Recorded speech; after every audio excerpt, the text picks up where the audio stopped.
Cuando hablamos de la apologética, estamos hablando de la articulación racional de la fe cristiana.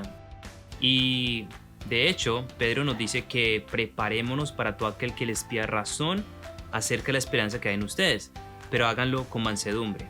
Ahora, si hacemos la apologética tomando argumentos para atropellar a otra persona y humillarla, sería una contradicción total. Tenemos que hacerlo obviamente con amor y con amabilidad, hacerlo con mansedumbre, con mucha humildad. Se ha utilizado la apologética para diferentes cosas, como por ejemplo, vemos lo siguiente: defender lo que practicamos, defender la verdad, defender contra los herejes, defender y mostrar la racionalidad de lo que creemos para fortalecer la fe. Y yo creo que la apologética en sí nos ayuda a fortalecer la fe.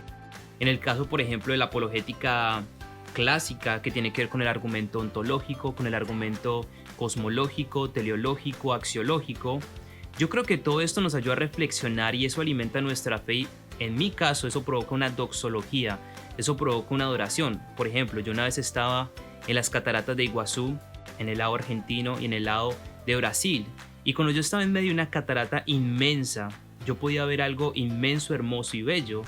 Y como dice obviamente David, la naturaleza despliega la gloria de Dios.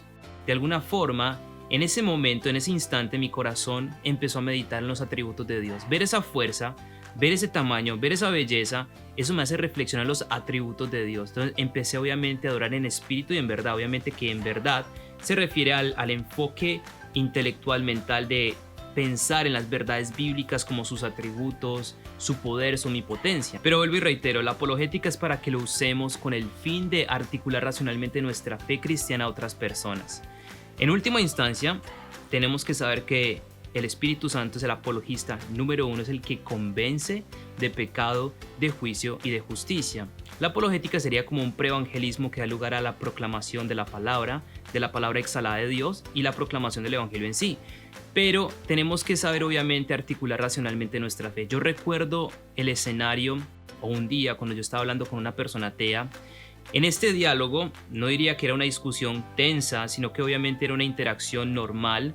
Esa persona, quien es atea, me presentó dos argumentos. Por un lado, él decía que el universo se autocreó, o por el otro lado, que el universo siempre fue eterno. Entonces, cuando yo estaba abordando el tema con la persona, yo me ponía a pensar y yo le decía, mira, para que algo se pueda autocrear a sí mismo, tiene que existir antes de ser. Por lo tanto, antes de haber existido, tiene que haber existido. Antes de ser, tiene que haber sido. ¿Cuál es el problema allí? Que ser y no ser a la vez sería una infracción de las leyes de la lógica, entre ellas la ley de la no contradicción, lo cual filosóficamente, analíticamente sería algo falso, sería algo absurdo. Y en este caso me encantan las proposiciones de Jonathan Edwards. Miren, número 1, algo existe. 2, no obtienes algo de la nada. Número 3, por lo tanto, algo eterno y necesario tiene que existir. Ahora, el otro argumento de la persona era que el universo siempre ha existido. La segunda ley de la termodinámica indica que la cantidad utilizable de energía en un sistema cerrado decrece. Todo tiende al desorden y el universo se está agotando. Ahora bien, si la cantidad total de energía permanece igual, pero se nos acaba la energía utilizable, entonces pensamos por algo que no era una cantidad infinita.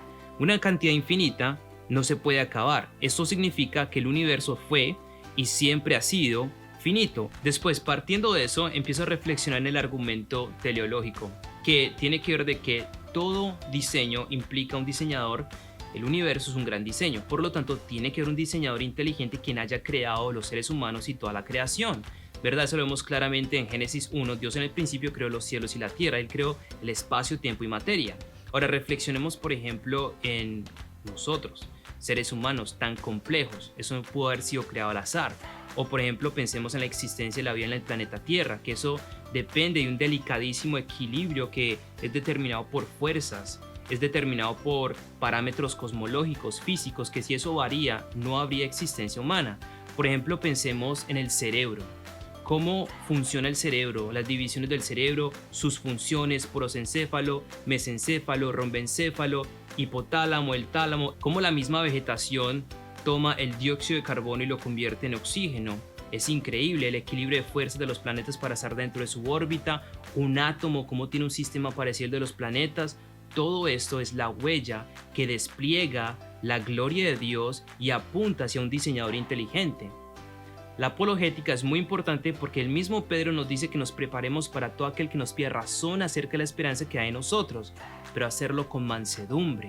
Hay diferentes métodos de apologética, por ejemplo, la apologética clásica, que tiene que ver obviamente con el argumento ontológico, teleológico, cosmológico, axiológico, con la parte moral. Está el presuposicionalismo, está la epistemología reformada, está el evidencialismo. Todos son muy importantes, no nos enfoquemos en uno solo, estudiemos todo como para complementar, pero siempre en última instancia recuerda que el apologista número uno no eres tú, es el Espíritu Santo. Lo que Él hace es tomar su palabra exhalada y penetrar y convencer a la persona de pecado, de juicio y de justicia. Por último, quiero reflexionar en las palabras de Charles Spurgeon. Él dijo lo siguiente: la palabra de Dios es como un león. No tienes que defender un león, todo lo que tienes que hacer es soltar al león y el león se defenderá.